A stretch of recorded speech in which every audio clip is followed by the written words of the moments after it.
पूरी घंटी चली गई लेकिन कोई जवाब उनकी तरफ से नहीं आया।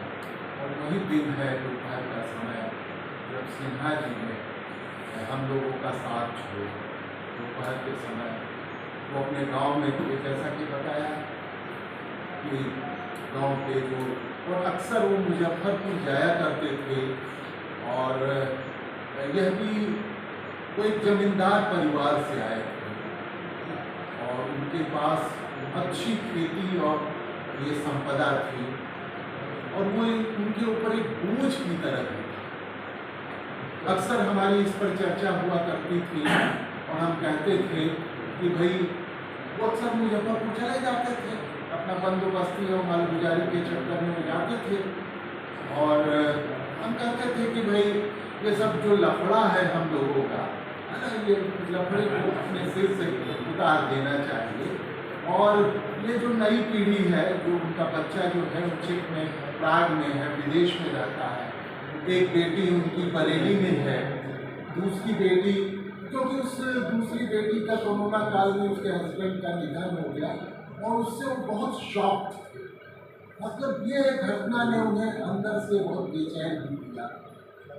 तो हमारी ये था कि भाई हम लोगों की बहुत करीब 30-35 साल की हमारी मित्रता रही है, कॉम्पिटिटरशिप रहा है। तो हम लोग बहुत आपस में बहुत खुले भी थे और बहसें भी होती थी और बहुत कुछ उनसे वैचारिक जैसा साथियों ने कि जो वैचारिक खटाटोप है हम सब लोगों के सामने, उसमें आप सिन्हा साहब के पास जाइए तो आपको एक रोशनी मिलेगी। हो सकता है कि आप उससे सहमत हो सकता है आप असहमत, लेकिन आपके अंदर एक वैचारिक उद्विग्नता पैदा कर देना है ना, ये सिन्हा साहब की बड़ी विशेषता। देखिए वो सिर्फ विचार के व्यक्ति में, व्यवहार के व्यक्ति और उनके पूरी जो विकास यात्रा को भी हमें समझना चाहिए। यह वह दौर में आते हैं वो इंजीनियरिंग कॉलेज के विद्यार्थी, और इंजीनियरिंग कॉलेज और उस समय 67-70 के आसपास का दौर याद करिए। इंजीनियरिंग कॉलेज क्रांतिकारी आंदोलनों का एक केंद्र बना हुआ, चाहे वो दुर्गापुर इंजीनियरिंग कॉलेज हो चाहे मुजफ्फरपुर इंजीनियरिंग कॉलेज। और यही मुसहरी जैसी घटना इसी मुजफ्फरपुर में हुई थी। तो ये इंजीनियरिंग कॉलेज ने ऐसे तमाम लोगों को पैदा किया जिसमें विनोद मिश्र है, रुचिति प्रसाद बख्शी रहे, जीवी पांडे रहे, और उसी कैटेगरी में अगर हम समझ सकते हैं कि वह इंजीनियरिंग कॉलेज ने उन्हें एक मार्क्सवादी बनाया।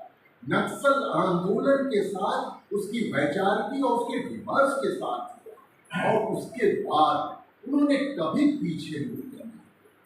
सिंचाई विभाग में बड़े पद पे गए, लेकिन उस पद का उनके यहाँ नहीं था। उनके लिए एक कम्युनिस्ट होना ही जरूरी था। यही कारण है ये प्रसाद जी हैं, रामायण प्रकाश जी हैं, प्रमोद जी हैं, एक पूरा और भी सब तमाम साथी रहे सिंचाई विभाग, बंधु कुशावर्ती, सबको अपने साथ जोड़ एक ग्रुप। और होता ये था कि मैं आप लोगों से बात नहीं करता, जब मुझे बात करना होता था तो सिन्हा जी से बात करना होता था कि भाई ये सहयोग चाहिए इन लोगों साथियों से। वह अपनी तरफ से संगठन को वो चंदा दे दिया था। तो ये जो चीजें थी, और उन्होंने इस पूरी प्रक्रिया में इसकी चर्चा हमारे तमाम साथियों ने की, जो कम्युनिस्ट संस्कृति होती है, जो मध्य वर्ग के लिए ये कहा भी जाता है कि मध्य वर्ग के लिए सिर्फ मार्क्सवाद की वैचारिक स्वीकृति या सहमति आवश्यक नहीं है, उसे अपने अंदर अपने को डिक्लास और डिकास्ट करना